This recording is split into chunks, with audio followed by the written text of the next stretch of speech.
IPL 2024 వేలంలో star క్రికెటర్లు record స్థాయిలో ధరను సొంతం చేసుకుంటే మరికొంతమంది ప్లేయర్లు ఊహించని డబ్బును ఎగరేసుకుపోయారు. ఇక టీమిండియాకు చెందిన అన్క్యాప్డ్ ప్లేయర్ల పంట పండిందనే చెప్పాలి. అనుభవం లేకున్నా దేశవాళీ క్రికెట్లో చూపించిన ప్రదర్శన కారణంగా వారిపై కోట్ల వర్షం కురిపించాయి ఫ్రాంచైజీలు. ఇక ఈ వేలంలో అందరినీ ఆకర్షించిన ఓ ప్లేయర్ ఉన్నాడు. అతడి పేరే నువాంగ్ తుషారా.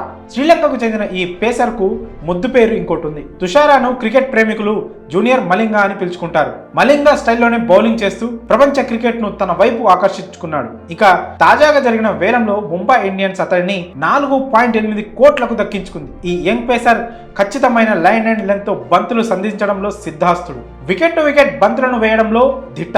అందుకే తక్కువ మ్యాచ్లో ఆడిన అనుభవం ఉన్నా కానీ అతడిపై అంత మొత్తం పెట్టుబడి పెట్టింది ముంబై. అదీ కాక ఇంగ్లాండ్ స్టార్ బౌలర్ జోఫ్రా ఆర్చర్ను ముంబై వదులుకున్న విషయం తెలిసిందే. అతడిని 2022లో జరిగిన మెగా వేలంలో ఏకంగా 8 కోట్లకు కొనుగోలు చేసింది ముంబై. కానీ ఆ సీజన్లో గాయాల కారణంగా ఒక్క మ్యాచ్ కూడా ఆడలేదు ఆర్చర్. ఇక 2023 సీజన్లో కేవలం 5 మ్యాచ్లు ఆడి 2 వికెట్లు మాత్రమే పడగొట్టి రన్స్ ధారాళంగా సమర్పించుకున్నాడు. వీటికి తోడుగా గాయాలు వెంటాడుతుండడంతో ఆర్చర్ను ఐపీఎల్ 2024 వేలానికి ముందు ముంబై విడుదల చేసింది. అయితే ఆర్చర్ 2024 వేలానికి అందుబాటులో ఉండడానికి ఆసక్తి చూపించినా దానికి ఇంగ్లాండ్ క్రికెట్ బోర్డు అడ్డు చెప్పిందని సమాచారం. దీంతో అతడి లోటును నవాన్ తుషారా భర్తీ చేస్తాడని భావిస్తోంది ముంబై మేనేజ్మెంట్. ఇటు బుమ్రాకి తోడు తుషారా కలిస్తే ఈ జోడీ ప్రత్యర్థులను తమ మెరుపు బంతులతో ఉక్కిరి బిక్కిరి చేయగలదు. ఆరంభంలోనే ప్రత్యర్థి బ్యాటర్లపై ఒత్తిడి తేగల సత్తా ఈ పేస్ ద్వయానికి ఉంది. ఇక తుషారా తక్కువ మ్యాచ్లే ఆడినప్పటికీ